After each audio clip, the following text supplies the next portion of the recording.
Hi everyone, Amy here again. I want to talk to you about parenting again. Ken and I talked to you on a couple of different sessions just about us as parents, and we talked about not disciplining out of anger, and we talked about not disciplining for childish behaviors.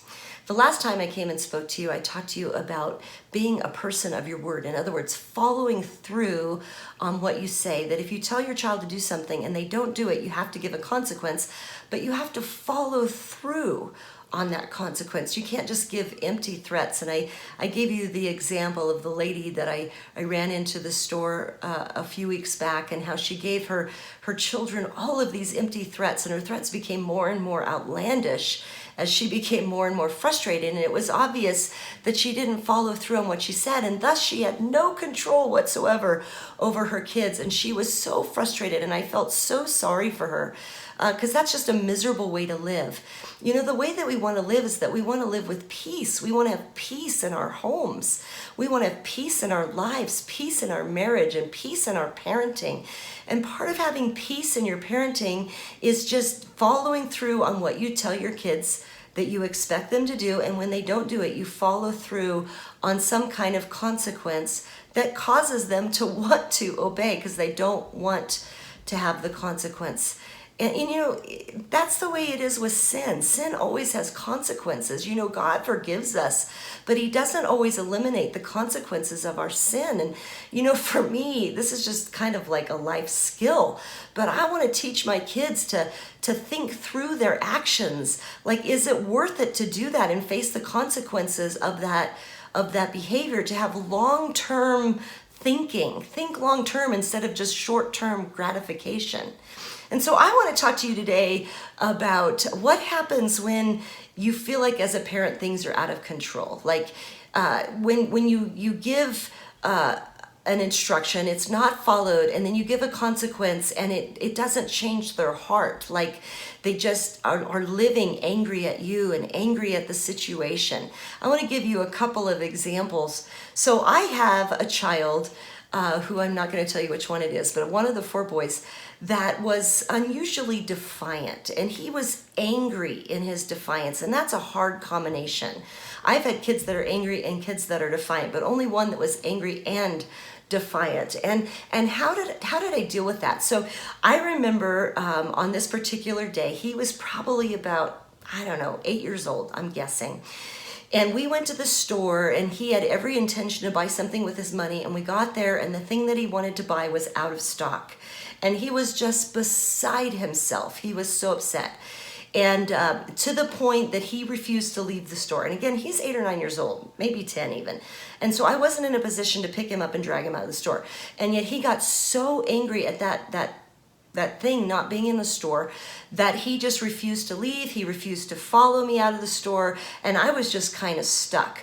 And so I did what I do. I started giving consequences. He didn't care. He was all about short term, and at some point you have to stop giving consequences, because it's like he could be grounded till he's 35. And it's just not going to work. And so I finally got him out of the store with the understanding that at home we were going to be talking about this, because this couldn't happen again. And where he just refused to leave the store, and he had a temper tantrum in the store. It was kind of totally a nightmare. And so we got home, and I sent him to his room, and he wouldn't stay in his room. So I spanked him. I totally believe in spanking within reason, never spanking out of anger, never spanking out of control, just 1, 2, or 3 maybe swats. And I didn't spank with my hand, because I wanted my hand always to spank out of love. I spanked with a paint stick. That's what we did. And so I spanked him, and he was just so angry. He was like hitting me. I'm just keeping it real here. He was hitting me as I spanked him, so I sent him back to his room.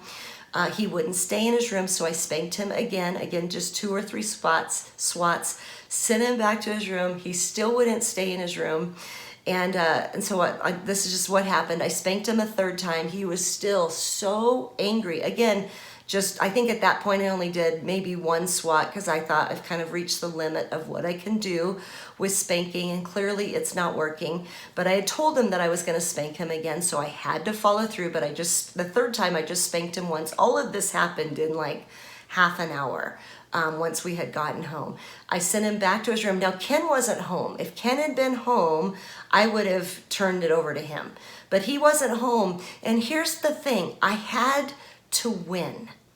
And that's really kind of what this whole session is about. As a parent, you have to win. And I don't mean that in some kind of authoritarian, out of control, totalitarian dictator kind of thing. But I had to teach my child that I was in charge, and that what I said went, and that he, out of anger, couldn't control me and control the situation. And in this particular event, he was in charge. He was controlling the situation. He would not stay in his room. He would not do what I told him to do. And so what do I do? And so I remember I sent him to his room again, and I literally sat in front of his door so that he couldn't come out. But was I willing to sit there all night long? And was I willing to wrestle him back in his room? Like, it was just kind of a nightmare situation. I had to win, though. I had to tell him that he had to stay in his room for the evening because of the way that he had acted in the store. And yet I had to be able to follow through with that and yet still have a life. And so I just was like, again, I said this last time, it's all about prayer. God, help me. What do I do? And I remember just on my knees outside of his door, God, what do I do? He won't stay in his room. He's not, spanking isn't helping. It's not causing him to be sorry. In fact, it's making him more angry. And keeping in his room, he's like pounding on the door. I can't stand here for the next 5 hours, keeping his door closed. Lord, what do I do? Help me, Jesus. And I felt like the Lord gave me a brilliant idea. And so I went and got a rope. This is an honest to God true story. I went and got a rope, and he went with me because he's not staying in his room. He's totally defiant. And I don't, again, want to add more punishment to him because, I could ground him for the next week or 2 weeks, keep adding increments. Nothing was going to work. He was so out of control. Grounding him more was not going to have any effect on the now. It would just make tomorrow and the next day miserable. But somehow I had to get him in his room. So I went and got a rope. True story. And I put him in his room, and I shut the door, and I tied the rope to his door handle. And at the same time, he's pulling on his door, trying to open it, and I'm pulling on the other side. It's like a tug of war. And I walked across the hall to our bedroom. So if our door was here, if his door was here, our bedroom door was there. And I took this rope, and I literally tied it to the door handle of the other door. And so it made it physically impossible for him to open his door. But then that gave me a life, if you will. That freed me up to take care of my other children.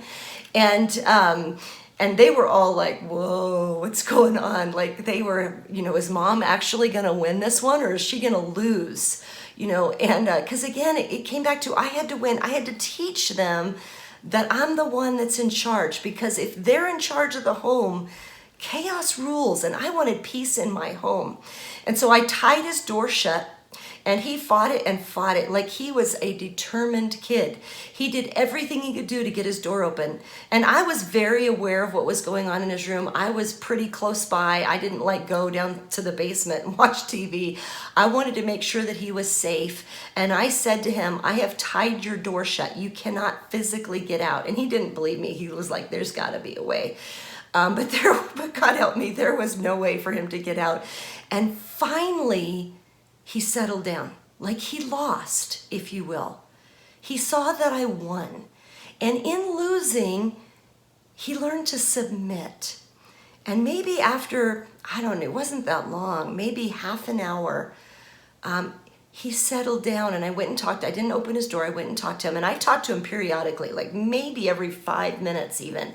Through his door, the goal was not to cause him to hurt himself or to do something to hurt himself out of anger. I was very aware of what was going on in his room, and I was talking to him calmly, even when he was not talking to me calmly. Again, asking God, Lord, help me with this. Help me to talk to him calmly. I remember in all of that, when he was being so defiant, I called Ken and left him a message saying, I'm really having trouble with this child. Please pray for me. Ken was at an appointment and didn't answer the phone, but I left him a message. I called my sister. She was always such a huge support to us in raising our four boys. She did answer, and she prayed with me over the phone and reminded me that the battle was worth it. That's the thing, parents. It's hard to raise kids. It's hard to win. It's hard to fight. But the battle is worth it. Winning the individual battles is worth it because eventually you win the big battle. And the big battle is that your kids learn to submit to you, and they learn to submit to authority, and ultimately they learn to submit to God even when things don't seem fair or right, or even when there isn't that thing that they so desperately want. But she reminded me that it was worth it to win. My sister reminded me of that. And so after just like maybe half an hour after I tied his door shut, he realized I've lost, and he submitted, and he got calm, and he became reasonable. There's something about when they still, and again, this is a very defiant, strong-willed kid.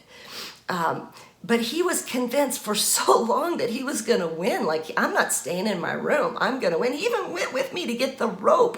He was convinced but when he was convinced he was going to win. But when he saw that he wasn't going to win, that he was going to be in his room for the night, that I was going to be able to follow through with my word, then he submitted. And he became calm, he became reasonable, and I began to talk with him through the door, and I said, if I untie the rope, are you going to stay in your room? And he said, yes, I will. And I said, but you realize that if you don't, then I'm going to tie the door shut again. And he was like, yeah, I understand. So I untied the rope, and I told him the rope is untied. You could physically now open your door, and he didn't. He submitted. And then it got to the point where I opened his door. He still had to stay in his room because that was the consequence. But I opened his door, and we talked, him on his side of the door and me on mine. And then I brought him dinner, and I sat there while he had room service in his room. And I ended up going and getting a card deck and playing cards with him that night because I felt bad for him. He really wanted that thing at the store. Life wasn't fair. But you have to learn to control your emotions even when life isn't fair. And all of that was teaching him to learn to control his emotions and to learn to submit. It was a time that I won. That situation for me was really kind of a monumental time in his life. I never had to do that again. Every time I told him to go to his room after that, he would go. It was like kind of a one and done, but I had to teach him that I had every intention of using every strategy I had to help him to learn to follow through. Really briefly, let me give you one more example. I was watching somebody else's kid.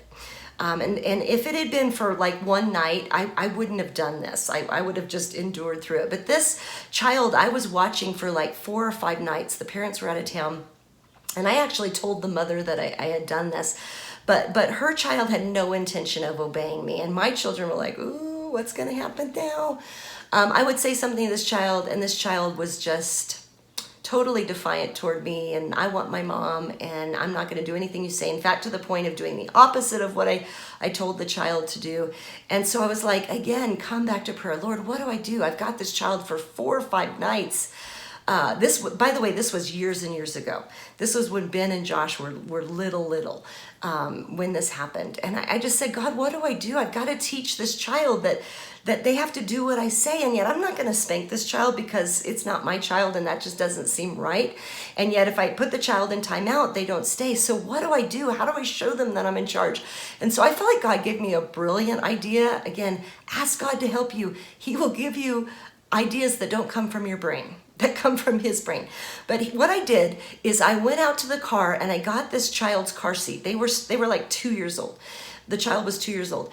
And I got this child's car seat, and I put the child, I told the child, if you don't obey what I say, I'm going to put you in your car seat and you're going to have to sit there. And so of course this little person didn't do what I say. So I went and got the car seat, and I left it there as a visible representation of what was going to happen. Again, the little person didn't do what I said, and so I put this person in the car seat and locked this person in, and then just left him there. And the child went ballistic. I mean, just screaming and trying to get out and fighting and having a temper tantrum in the car seat and just exploding. But you know what? The person couldn't get out, and so I won. And then I only as soon as the child settled down, and I said, okay, are you ready to get out and do what I say? And as soon as the child said that again, this only took maybe like 10 minutes in the car seat. As soon as they were in a place to say, yes, I'm willing to do what you say, I loosed him out, I gave him a hug, I told him I loved him, and I let the child go do something. But you know what? The next time I told him to do something, and they were like, I don't know if I'm going to do it, I just pointed at the car seat. And sure enough, the child obeyed me. The point is that you've got to give consequences that you can follow through on, and you have to follow through. And when you can't give a consequence that works, which happened in both of these cases, you have to ask God to give you a strategy that will work. God has amazing ideas. I know I quoted this verse to you the last time I talked to you, Lamentations 3:27. It is good for a man to bear the yoke while he is young. I think some adults live miserable because they've never learned to bear the yoke. They've never really learned to submit. They've never learned to surrender control. And so one of our responsibilities as parents is to teach our children to obey. It's good for people to submit at an early age to the yoke of discipline. And that's our responsibility as parents. And if you want peace in your home, you have to look at your home and say, who's in charge? Am I as the parent in charge? Or are the children in charge? Or is one really strong-willed child in charge? And you have to ask God, help me to establish rules in my home so that I am in charge. And ultimately, God, that you are in charge of our homes so that peace can reign.